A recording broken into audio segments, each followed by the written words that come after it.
Can't you be thankful I'm God? My angels rain flames on your squad. Through the fire you be thankful, rain pours. Peace to the God family. It's LyfeIsreal, and this is Wise Word Wednesday. Today I want to talk to you guys about Anima and Animus, two concepts that come from the ideas of Carl Jung. So Anima and Animus are two energies or entities or archetypes that live inside of us all, right? So it deals with the inner personalities that turn toward the unconscious of an individual. So anima refers to the female aspects in the male psyche or the soul of a man, right? And animus refers to the male psyche, the male aspects in a female psyche or the soul of a woman. A man's anima might manifest as sensitivity, creativity, intuition, or compassion. Animus in a woman can manifest as reason, assertion, logic, or boldness. So Carl Jung, he believed that anima and animus has an impact on how a person might interact with the opposite sex. It deals with your attraction to the opposite sex and can control us if we are unconscious of it. And when we are unconscious of it, it can become the root of heartbreak or painful relationships, disappointment in relationships, disappointment in people, because we have a projection of that person. And now that person has broken that projection that you placed on them, or no longer fits into that narrative or projection that you placed onto them. When you're unconscious of it, you're constantly searching for the perfect partner, or you just start to reject real intimacy and love altogether. The goal will be to become aware of these archetypes, integrate with them, which will open a deeper path to wholeness and understanding of self. Anima and animus don't just stem from experiences with the opposite sex. They are already within us, and we just project them outwards. It's almost like a fantasy or desire or an imagination, projection, an image of a person, of that perfect person, so to speak, that we want to attract into our lives. But often so, that projection, that image, that imagination is aspects of ourselves that we are missing or that are undeveloped within us. Things that we need to work on with ourselves. Right? So, for example, a man doesn't trust his own feelings, so he seeks them in a woman. Right? For a woman, she doesn't trust her own strength, so she seeks it in a man. So being unconscious, it's hopes that someone will carry these undeveloped or missing parts of you. You know what I'm saying? So you're handing over the responsibility of your soul to somebody else. And the disappointment comes from them not being able to carry that, because only you can. Right? So becoming conscious of this is learning yourself. It's learning yourself, trusting yourself, being conscious of your power. You know what I'm saying? And not seeking someone seeking someone to fill the void within yourself, to find the thing that you're missing within yourself, to look for somebody that's going to fix you, to save you.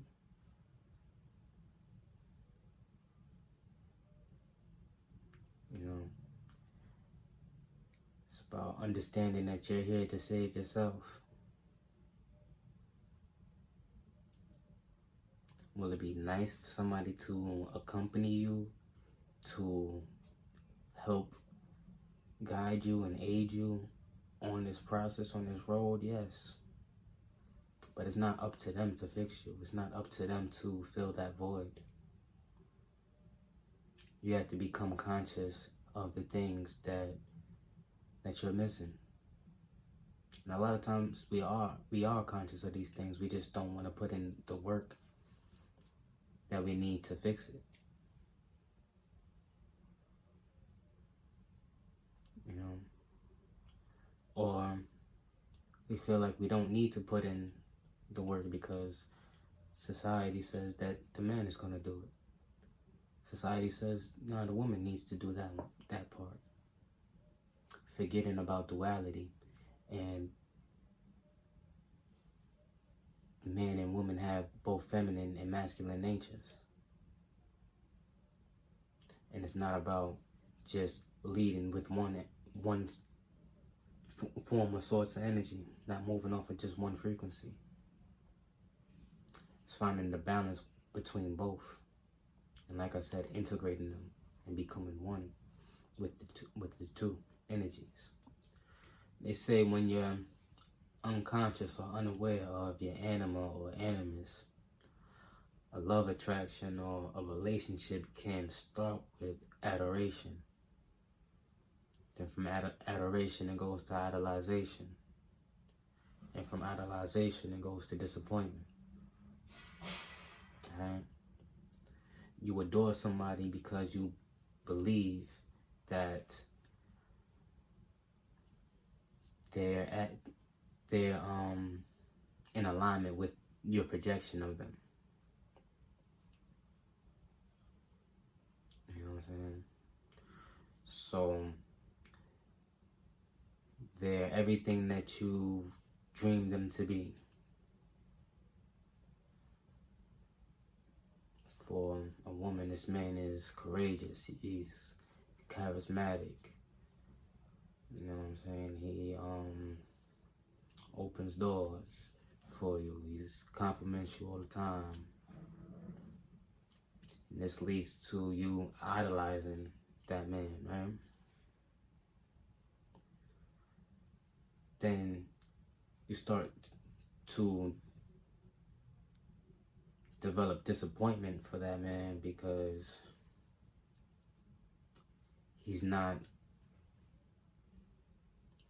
producing, right? He's not living up to your projection. And that man might still be a good man. He might still do these things, but it's not to your liking. It's not on your accord.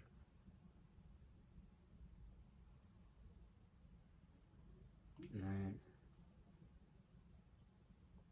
So now you're disappointed because, like I said, he doesn't align or no longer aligns with your projection.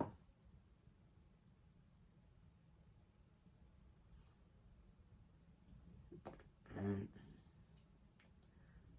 But a lot of times we're looking for these things within ourselves. Right? The projection of others is the avoidance of self. You know?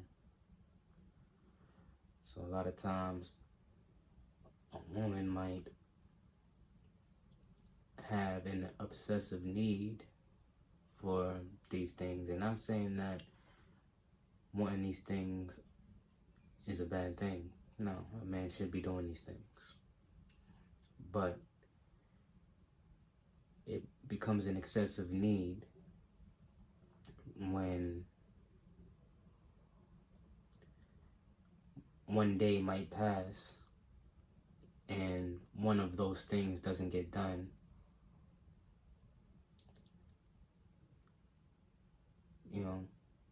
But everything else gets done. But there's a disappointment because, well, you didn't say something about this today. Or you didn't do this today.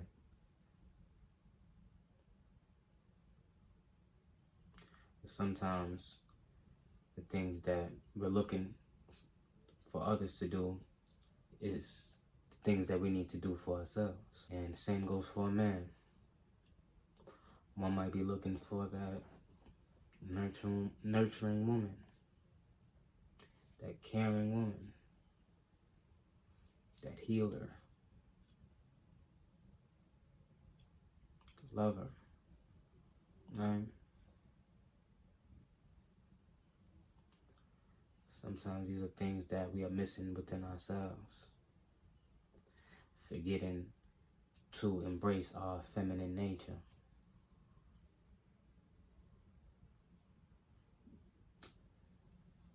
So we look and seek it out in a woman, and when she's not living up to our projection, we become disappointed.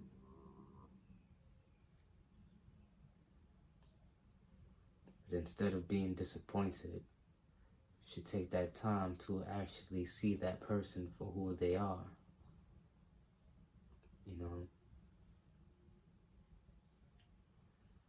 Don't judge their flaws, but understand that person. Then you can turn around and start to understand yourself. When one becomes conscious of his or her anima or animus, you can stop projecting and start seeing people for who they really are, and not for who we want them to be. Right? And this will cancel out the disappointment, the pain in relationships, the toxic relationships. Because now we can go into these relationships seeing reality for what it is, seeing people for who they are, instead of projecting an image, instead of trying to fill a void within ourselves with a specific relationship with a person that we feel is everything we dream them to be just off the first sight of that person. You know what I'm saying? It's understanding that you're not missing anything. You're already whole. You're already full. You already have everything that you need. And anybody that comes into your life is an addition, is a plus.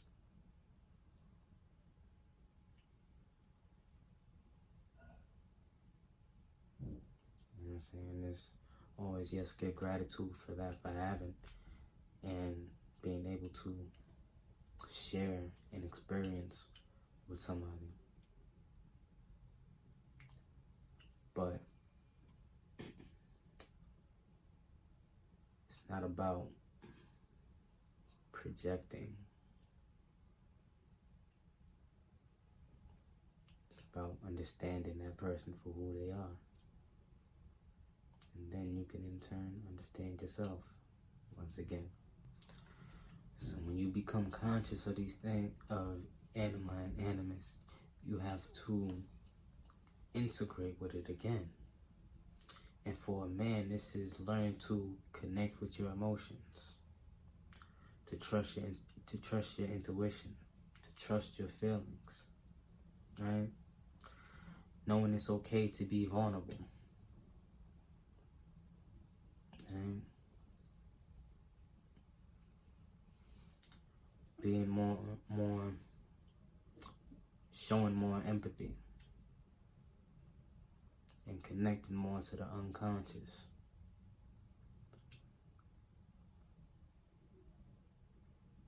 When you connect to the unconscious, to the things that you are unconscious of and become conscious of those things, you then become more one with yourself. For a woman, this means building her own inner foundation, speaking and acting with clarity and logic, being more of an independent thinker. You know what I'm saying? Finding her own voice, her own authority, being her own boss, in whatever way that looks like for you.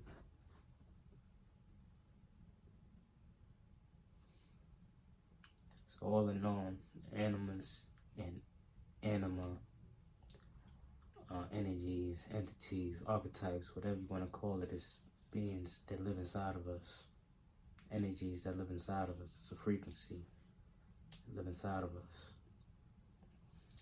that it's basically another tool to show you yourself. And this tool shows you yourself through the opposite sex, through someone else. And it's for you to understand and realize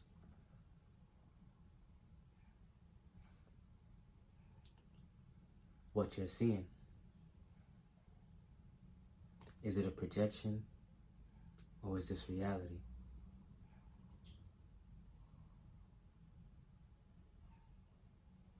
You know what I'm saying? Am I in love, or am I just infatuated with the projection of that person?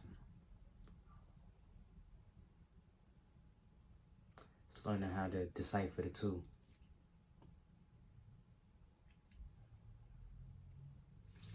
All of these things always gonna bring you back to you.